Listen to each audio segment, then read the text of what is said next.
Hello guys, aujourd'hui on va apprendre à faire les lignes. Donc on va commencer par la première partie en arrière.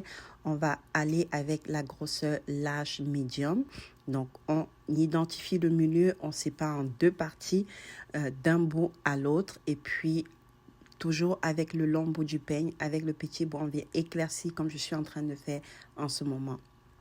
Ensuite, on va passer à la deuxième partie, c'est-à-dire la partie en avant. Toujours identifier, c'est où le milieu. On suppose qu'on va faire 4 lignes de chaque côté, ce qui correspond à la grosseur large médium, comme j'ai dit tantôt.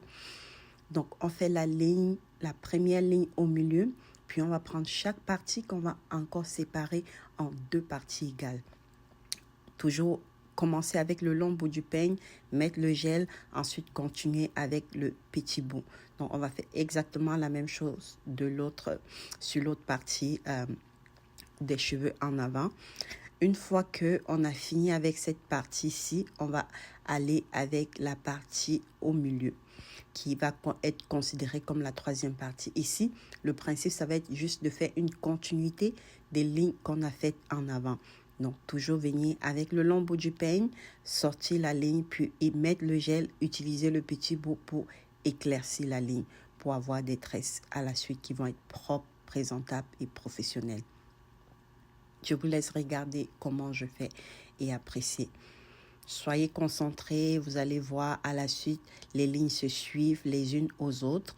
On dirait c'était juste une ligne continue. Le fait de le faire en deux étapes permet d'avoir un meilleur contrôle sur l'épaisseur pour être sûr qu'on a les mêmes épaisseurs, les lignes qui sont continues d'un bout à l'autre.